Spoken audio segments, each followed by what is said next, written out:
Oke, baik. Kita masuk kepada pengantar ilmu hukum dulu ya, sebelum masuk ke aspek hukum bisnis.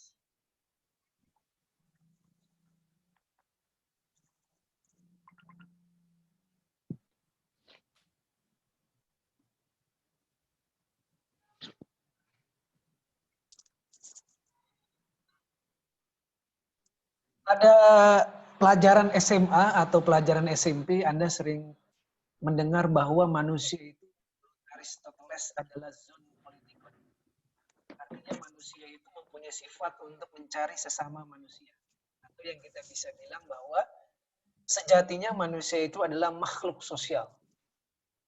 Tidak ada manusia yang hidup menyendiri, hidup terpencil, hidup terpisah dari kehidupan bersama manusia. Sehingga Aristoteles itu mengatakan bahwa manusia pada dasarnya adalah makhluk sosial atau zoon politikon. Bahkan manusia atau masyarakat yang tinggal di hutan pun sekalipun dia akan mencari temannya yang ada di hutan. Dia tidak mungkin hidup sendiri.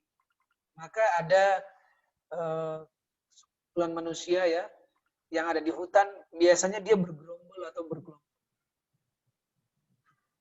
Kalau pada dasarnya manusia itu mempunyai sifat berkumpul atau sesama sosial, bersosialisasi, maka dalam kehidupan sosial tersebut atau kehidupan bersama akan terjalin kontak dan interaksi. Bisa saling membantu, bisa saling berhubungan yang mungkin bisa saling menguntungkan atau sebaliknya saling merugikan. Jadi karena ada interaksi antar manusia, karena manusia tidak bisa hidup sendiri, dia perlu bantuan dari orang lain, dia perlu interaksi dengan orang lain, maka dia akan saling berhubungan. Nah, saling berhubungan itu efeknya bisa menguntungkan, bisa juga merugikan. Apalagi kita yang hidup di kota biasanya sering nongkrong, sering ngobrol dengan teman atau bahkan sering curhat sama teman. Artinya kita itu nggak bisa hidup sendiri. Nah, begitu juga dalam segi alami sebagai manusia. Nah, agar dalam hubungan itu tidak terjadi kekacauan, maka perlu adanya aturan-aturan sehingga terjadi keseimbangan dalam hubungan tersebut. Jadi agar interaksi manusia itu berjalan tertib, tidak saling merugikan, tidak saling menyakiti, tidak saling menganiaya, maka harus ada aturan yang mengatur keseimbangan itu. Keseimbangannya apa yang diatur? Keseimbangannya adalah hak dan kewajiban. Bayangkan kalau tidak ada aturan, maka orang akan mengambil haknya orang lain. Maka orang tidak akan melaksanakan kewajibannya, karena sifat alami manusia itu adalah mau enaknya sendiri. Kalau perlu, dia paling kaya sendiri. Kalau perlu, tidak ada aturan, sehingga saya bisa mengambil haknya orang lain. Nah, dalam proses interaksi untuk memenuhi kebutuhan dasarnya, terbuka suatu kemungkinan terjadinya konflik antar manusia yang bisa disebabkan karena keterbatasan sumber kebutuhan dasar dan sifat manusia yang mengutamakan kepentingan sendiri. Nah, dalam interaksi tersebut biasanya akan sangat berpotensi untuk menimbulkan konflik. Pertama adalah karena keterbatasan kebutuhan dasar, mungkin manusia akan mencari sumber kehidupannya, mencari sumber ekonomi. Kalau itu dia untuk memenuhi kebutuhan primer, sekunder, dan tertier, memenuhi sandang, pangan, dan papan. Dia akan coba memenuhi kebutuhan dasarnya. Nah, tidak jarang kebutuhan dasarnya itu karena terbatas, dia mengalami gesekan antar manusia.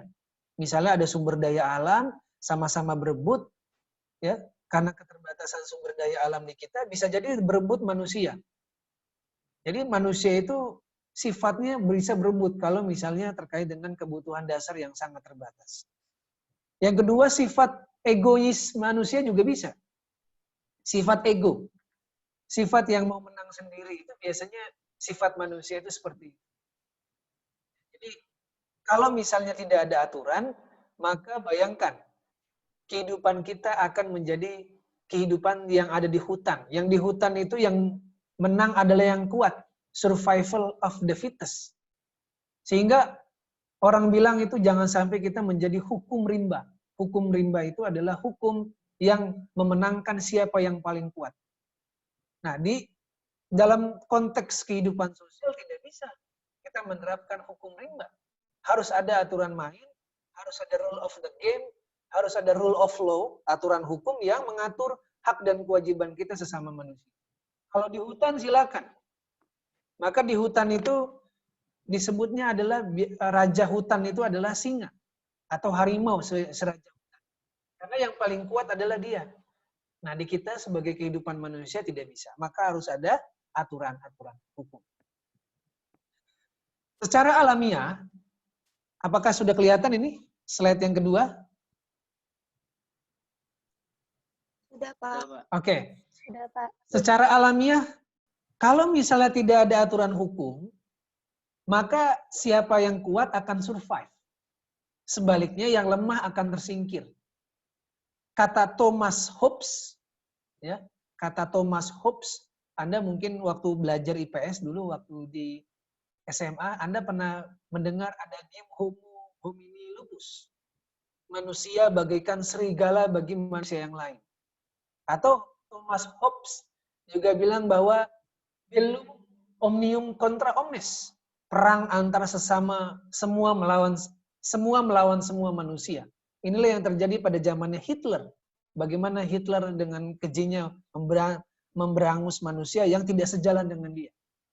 Atau kalau dulu sebelum kita menyatakan kemerdekaan kita tahun 17 Agustus 1945, bagaimana negara kita diinvasi oleh Belanda dan Jepang.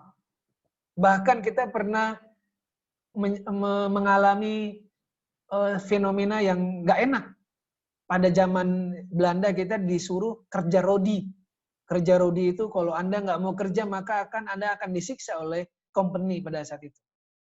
Atau kalau zamannya Jepang ada yang namanya romusa. Artinya adalah manusia itu bagai serigala manusia yang lain. Kalau tidak ada aturan hukum. Apalagi bisnis. It's all about business. Maka bisnis itu adalah terkait dengan perdagangan yang ujung-ujungnya mengejar profit. Nah, kadang-kadang orang itu kalau mengejar profit, halal haramnya itu diterabas semua. Legal maupun ilegal itu diterabas semua kalau nggak ada aturan hukum. Karena itu biasanya inilah yang sudah digadang-gadang oleh Thomas Hobbes. Dengan homo homini lupusnya dan bellum omnium contra omnes. Nah, oleh karenanya, untuk menghindari konflik itu semua, agar manusia berjalan tertib dalam kehidupan sosialnya, maka harus ada aturan hukum. Aturan hukum itu sangat dibutuhkan apabila ada orang lebih dari seorang, atau ada pergaulan hidup manusia atau masyarakat. Karena hukum itu selalu berkaitan dengan manusia. Contoh misalnya, sejak manusia itu dilahirkan, ada nggak hukum yang mengatur itu? Ada. Apa itu hukumnya? Tidak boleh ada aborsi. Orang yang melakukan aborsi ada sanksi pidananya. Ya kan? Tidak boleh aborsi. Maka aborsi itu paling, kalau misalnya ada laporan tuh polisi pasti akan datang. Karena apa? Itu merusak tatanan sosial itu. Menghilangkan nyawa orang. Tumbuh besar, ya, Anda udah gitu tumbuh besar, maka kewajiban orang tua adalah menafkahi Anda. Ada nggak aturan hukum yang mengatur itu semua? Ada. Undang-Undang nomor 1 tahun 1974 tentang perkawinan. Bahwa kewajiban orang tua adalah mengurusi atau memberikan nafkah. Anda besar kemudian menikah. Ada nggak yang mengatur hukum perkawinan? Ada, undang-undang tadi, undang-undang perkawinan. Maka di Indonesia tidak boleh ada kawin kebo. Kumpul kebo, kawin kebo ya. Lupa deh saya. Kumpul kebo. Tidak boleh ada orang yang hidup dalam satu rumah tanpa ikatan perkawinan. Tidak boleh ada orang yang melakukan hubungan suami istri itu tanpa melalui jalur perkawinan. Itu yang disebut perzinahan. Dan itu ada sanksi pidananya. Ada itu hukum juga. Sudah tua, kemudian mati. Ada nggak hukum tentang kematian? Ada. Kalau dia meninggalkan harta warisan, ada hukum waris. Bayangkan. Ada hukum waris, tidak boleh Misalnya, semuanya ngambil harta orang tuanya. Oh, ada bagiannya, bos. Dalam hukum Islam 2:1. Kalau 2 itu untuk bagian laki-laki, 1 itu untuk bagian perempuan. Artinya ada hukum waris. Kalau Anda ingin melakukan perniagaan, ada jual beli. Oh, ada hukum jual beli. Ada namanya kitab undang-undang hukum perdata. Sewa menyewa, tukar menukar, semuanya ada hukumnya. Karena negara kita adalah negara hukum atau rasta. Anda silakan buka pasal 1 ayat 3 Undang-Undang Dasar 1945. Bahwa negara kita adalah negara hukum. Bukan negara kekuasaan. Artinya adalah semua tindak tanduk warga negara itu diatur oleh hukum. Maka orang yang mengambil fakultas hukum, dia harus orangnya harus tertib. Saya selalu begitu kalau anak-anak mahasiswa fakultas hukum. Juga mahasiswa fakultas ekonomi. Karena fakultas ekonomi itu berkaitan dengan hukum. Hukum ekonomi berkaitan dengan hukum bisnis. Dan lain sebagainya.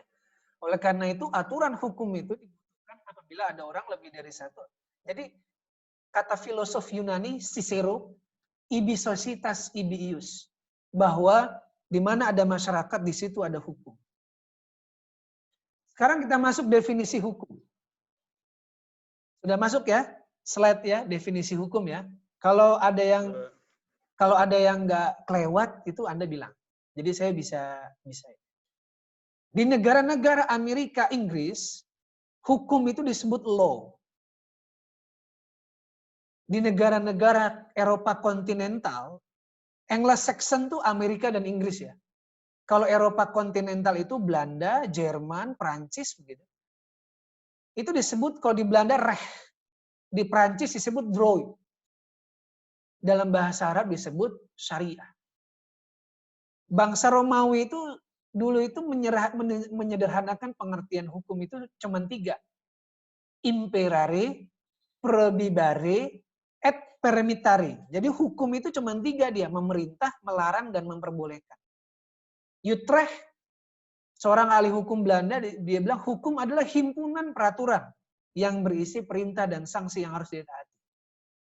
Profesor M.R. J. Van Kan, hukum adalah serumpun peraturan yang bersifat memaksa guna melindungi kepentingan masyarakat, agar kepentingan masyarakat tidak dicederai oleh orang lain.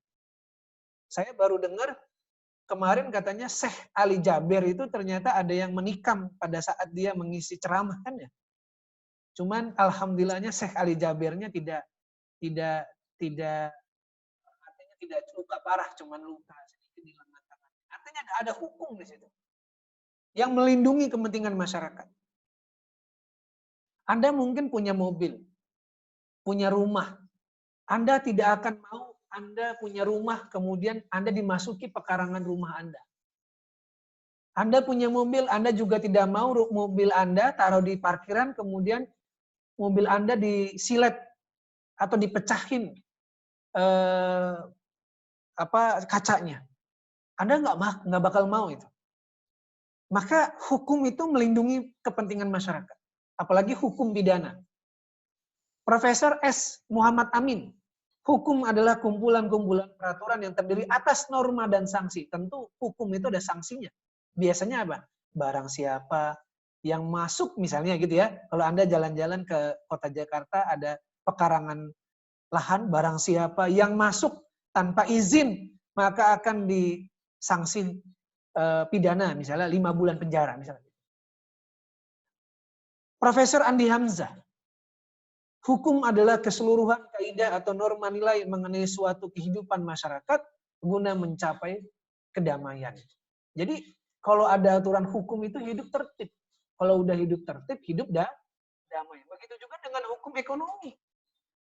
Ya, biasanya ekonomi itu terkait dengan untung dan rugi.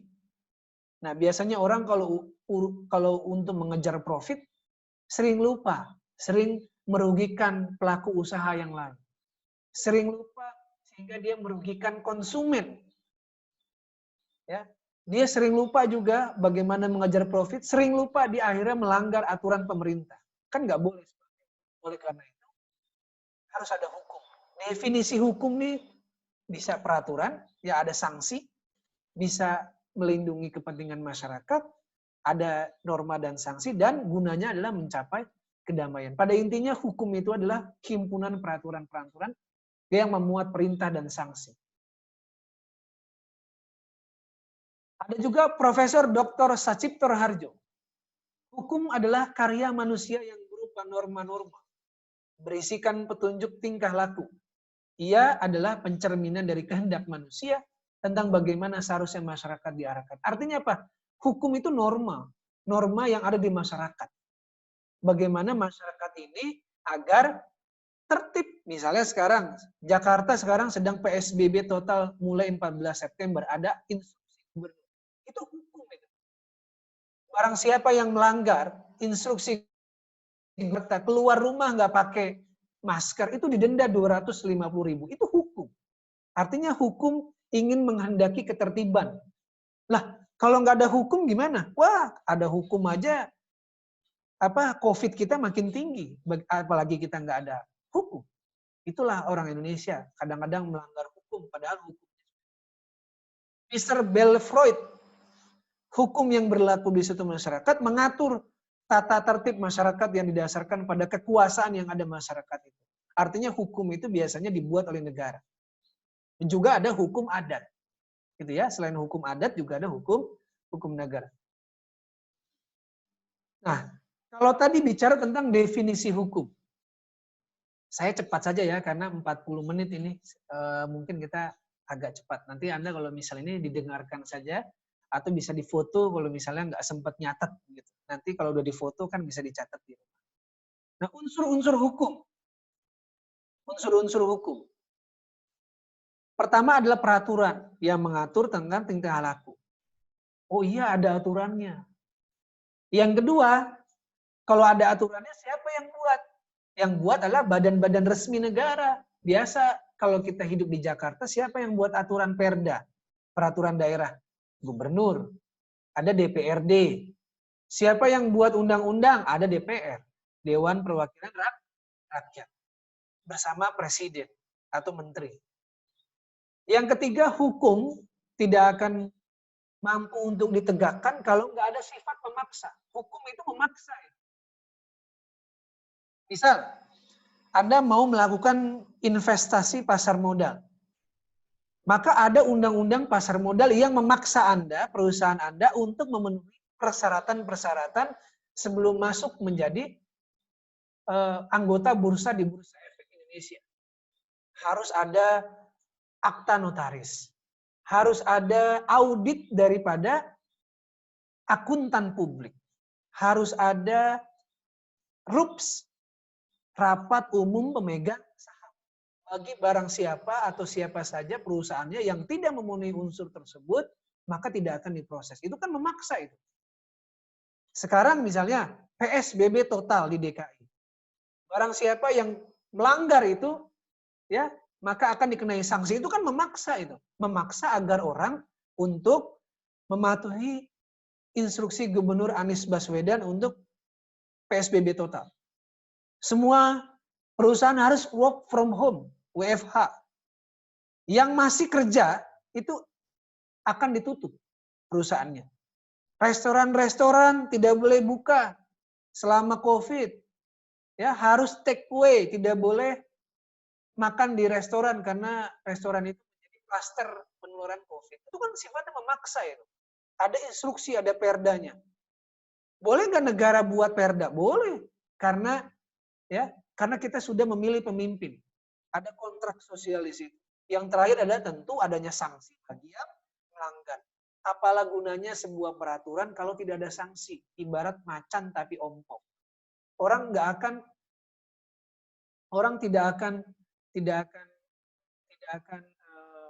mau menaati kalau tidak ada sanksi. Maka yang bikin ngeri, yang bikin orang itu taat adalah sanksi. Bisa sanksi perdata, bisa sanksi pidana. Cirinya sekarang, ciri hukum, pertama adalah perintah atau larangan. Yang kedua, perintah atau larangan itu harus ditaati oleh setiap orang. Tentu ya, misalnya mewajibkan. Setiap orang wajib, ya, biasa begitu kalau aturan hukum. Setiap orang wajib memiliki KTP. Setiap orang wajib membayar PBB. Barang siapa yang tidak membayar PBB, maka maka akan dikenai sanksi. Atau bisa juga larangan. Hukum itu cirinya adalah larangan. Barang siapa dilarang masuk, Anda dilarang mengambil hak milik orang lain, Anda juga dilarang untuk melakukan kegiatan yang merugikan bisnis orang lain. Itu hukum semua. Itu ciri-ciri hukum. Nah, sekarang tujuan hukum. Tujuan hukum, menurut Profesor Sudikno Mertokusuma, hukum itu menciptakan tatanan masyarakat yang tertib. Tadi ya, tertib ya, agar Jakarta ini bagaimana kasus COVID-nya itu turun.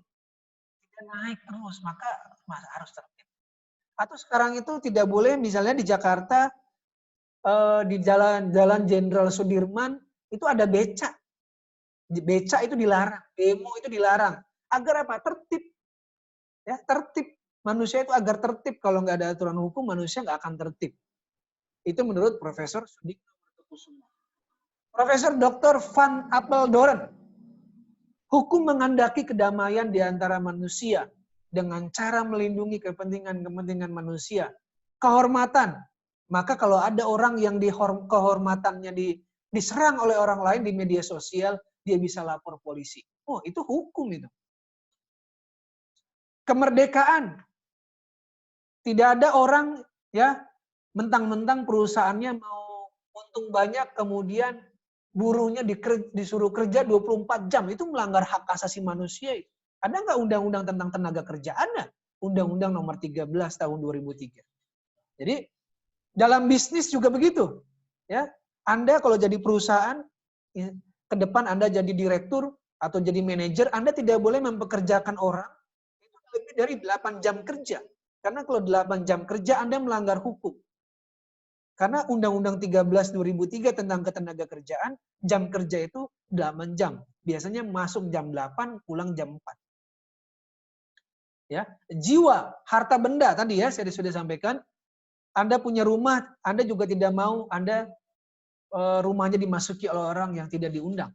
Maka biasanya rumah itu sekarang sistem klaster. Masuk itu ada satpamnya.